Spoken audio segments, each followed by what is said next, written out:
In India, within the city of Agra, stands a masterpiece of Mughal architecture that the world knows as the Taj Mahal.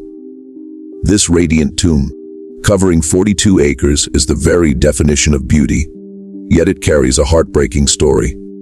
Welcome again to Shadowcase Files videos. Viewers, this 400-year-old structure was once the largest and most magnificent building of its time. Today, it is recognized as the seventh wonder of the world. To construct this stunning monument, 20,000 laborers gave their blood and sweat for a full 22 years. If we estimate its current value, this marble-covered tomb is worth 100 billion or more than ours 7.5 crore. Why? Because the Mughal architects left behind signs of their incredible skills.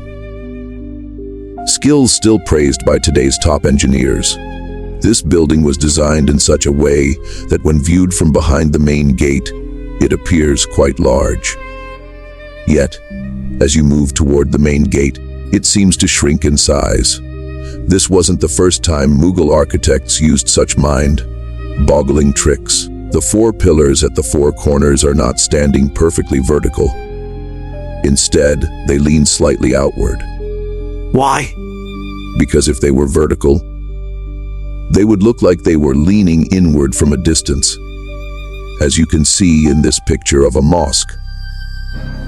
There was another reason for tilting these pillars outward. In case of a strong earthquake, they would fall away from the monument, keeping it safe. But what was the reason its architects wanted to protect it so fiercely? What are the secrets of the Taj Mahal that were hidden 400 years ago? And in that era, without concrete or steel, how was this magnificent tomb and its 40-meter-high dome built? You'll find out all this and more in today's video. Viewers, it all began in 1607, when this entire region was ruled by the Mughal Empire. On that day, the youngest son of the Mughal Emperor, Shah ud-Din Muhammad Khurram, turned 15 years old. To celebrate, a splendid party was thrown at the Agra fort. Khurram was the emperor's favorite child, so on every birthday, he was weighed against diamonds and gold, meaning Khurram received treasure equal to his weight. But something even more special was about to happen on this birthday. The emperor arranged Khurram's marriage to the daughter of one of his lawyers. Her name was Mumtaz Mahal. Mumtaz and Khurram fell in love on the very first day. No one knew then that this love would become immortal. For the next 10 years, the prince fought and won numerous battles, which is why the emperor gave him the title Shah Jahan, meaning Emperor of the World. Shah Jahan had 6 wives who lived in the harem of Agra Fort. Out of these 6, Shah Jahan loved Mumtaz the most, and that's why he spent most of his time with her. Time passed quickly, and 4 years later, in 1621, the Mughal emperor died. Shah Jahan, already famous in the empire and the emperor's favorite son, succeeded the throne 7 years later, in 1628. The entire Mughal Empire was overjoyed with their new emperor. This was the peak of the Mughal Empire, which stretched across India, Pakistan, and many parts of Afghanistan. Shah Jahan made all the decisions, while Mumtaz Mahal advised him from behind the curtains. But no one knew that soon this happy phase would turn into mourning.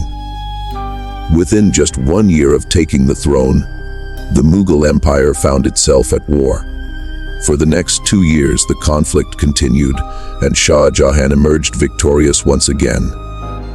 But before he could celebrate, he was given devastating news. Mumtaz Mahal, while delivering their 14th child, fell ill, and on June 17, 1631, she died.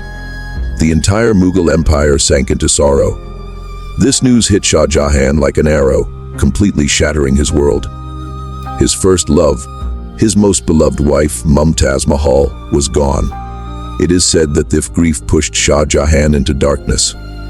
For 8 days, he ate nothing, and for 2 years, he listened to no music nor used any perfume. Before dying, Mumtaz Mahal made one wish. She wanted her grave to be placed inside the most beautiful tomb in the world. To fulfill this task and Mumtaz Mahal's last wish, Shah Jahan decided to dedicate his entire life and wealth. 6 months after her death, the construction of the Taj Mahal began. Around 20,000 laborers, sculptors, and craftsmen were brought from across the empire. Armies of men were ordered to Agra by Shah Jahan. Because Mumtaz Mahal's grave was on the bank of the Yamuna River, building the world's most beautiful structure there was extremely difficult. The land beside the river is soft, and if excavated, water flow could damage the foundation. To solve this, Mughal engineers started digging many wells. Laborers dug until they hit dry soil. Those wells were then filled with rocks and rubble, and large stone columns were erected on top. Elephants worked alongside laborers to execute this. The engineers' trick worked. A rock, solid foundation was now ready on soft land.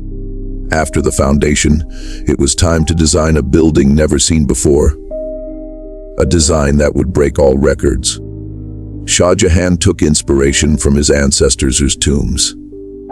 The idea for the pillars came from his father's tomb, the building's core from his grandfather's tomb, and the dome from his uncle's tomb. Combined, a beautiful design emerged. Millions of bricks were baked on site to build the structure. This was no easy task, and enormous sums of money were spent.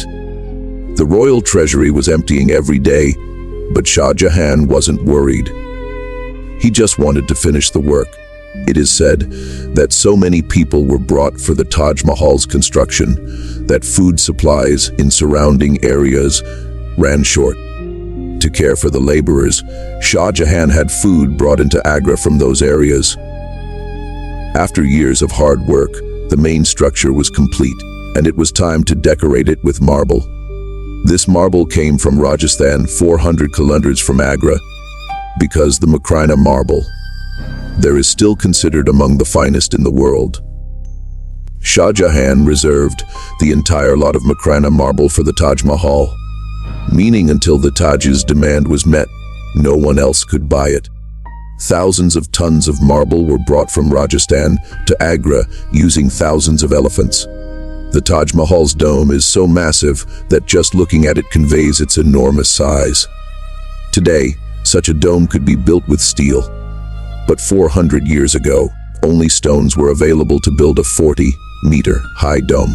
The stress calculations done by Mughal engineers for this dome are still praised by modern engineers.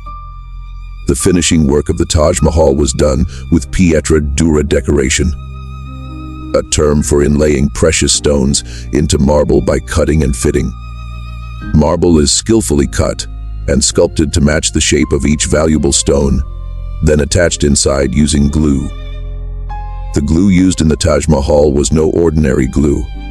After much research and lab testing, it was found to be made from shira, lemon juice, and marble powder, the same glue still used today for the Taj's renovation. One special feature of the Taj Mahal is that it changes color 4 times a day. Before sunrise, it appears black. After sunrise, it has a light yellow and pink shade.